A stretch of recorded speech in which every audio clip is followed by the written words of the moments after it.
Injil Matius pasal 6. Khotbah di bukit. Ayat 1 sampai dengan ayat keempat. Hal memberi sedekah.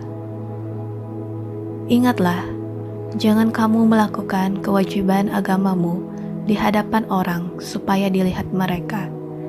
Karena jika demikian, kamu tidak beroleh upah dari Bapamu yang di sorga. Jadi apabila engkau memberi sedekah, janganlah engkau mencanangkan hal itu, seperti yang dilakukan orang munafik di rumah-rumah ibadat dan di lorong-lorong, supaya mereka dipuji orang. Aku berkata kepadamu, sesungguhnya mereka sudah mendapat upahnya. Tetapi jika engkau memberi sedekah, janganlah diketahui tangan kirimu apa yang diperbuat tangan kananmu. Hendaklah sedekahmu itu diberikan dengan tersembunyi, maka Bapamu yang melihat yang tersembunyi akan membalasnya kepadamu.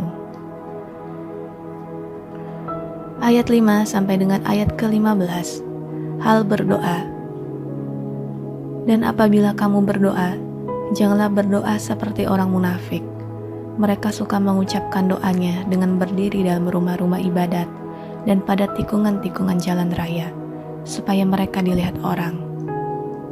Aku berkata kepadamu, sesungguhnya mereka sudah mendapat upahnya. Tetapi jika engkau berdoa, masuklah ke dalam kamarmu, tutuplah pintu dan berdoalah kepada Bapamu yang ada di tempat tersembunyi. Maka Bapamu yang melihat yang tersembunyi akan membalasnya kepadamu.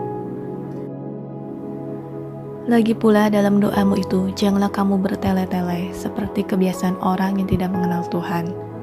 Mereka menyangka bahwa karena banyaknya kata-kata, doanya akan dikabulkan. Jadi janganlah kamu seperti mereka, karena Bapamu mengetahui apa yang kamu perlukan sebelum kamu minta kepadanya. Karena itu, berdoalah demikian. Bapa kami yang di sorga, dikuduskanlah namamu, datanglah kerajaanmu, jadilah kehendakmu di bumi seperti di sorga. Berikanlah kami pada hari ini makanan kami yang secukupnya, dan ampunilah kami akan kesalahan kami, seperti kami juga mengampuni orang yang bersalah kepada kami. Dan janganlah membawa kami ke dalam pencobaan, tetapi lepaskanlah kami daripada yang jahat. Karena Engkau yang mempunyai kerajaan dan kuasa dan kemuliaan sampai selama-lamanya. Amin. Karena jikalau kamu mengampuni kesalahan orang, Bapamu yang di sorga akan mengampuni kamu juga. Tetapi jikalau kamu tidak mengampuni orang, Bapamu juga tidak akan mengampuni kesalahanmu. Ayat 16 sampai dengan ayat ke-18. Hal berpuasa. Dan apabila kamu berpuasa, janganlah muram mukamu seperti orang munafik. Mereka mengubah air mukanya supaya orang melihat bahwa mereka sedang berpuasa. Aku berkata kepadamu, sesungguhnya mereka sudah mendapat upahnya. Tetapi apabila engkau berpuasa, minyakilah kepalamu dan cucilah mukamu, supaya jangan dilihat oleh orang bahwa engkau sedang berpuasa, melainkan hanya oleh Bapamu yang ada di tempat tersembunyi. Maka Bapamu yang melihat yang tersembunyi akan membalasnya kepadamu. Ayat 19 sampai dengan ayat ke-24. Hal mengumpulkan harta. Janganlah kamu mengumpulkan harta di bumi. Di bumi ngengat dan karat merusakkannya, dan pencuri membongkar serta mencurinya. Tetapi kumpulkanlah bagimu harta di sorga.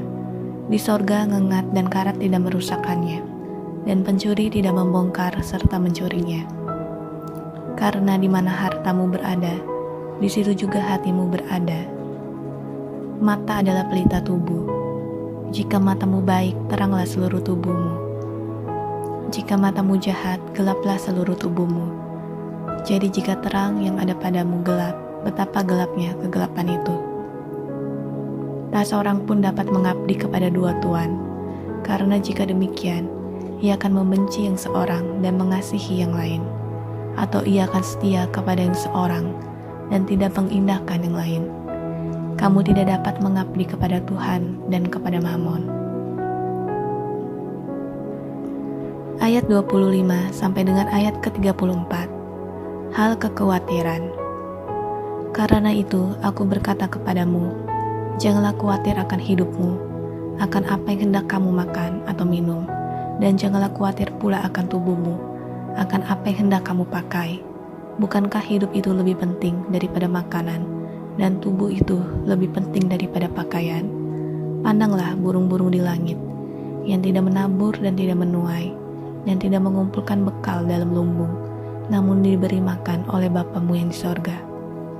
Bukankah kamu jauh melebihi burung-burung itu?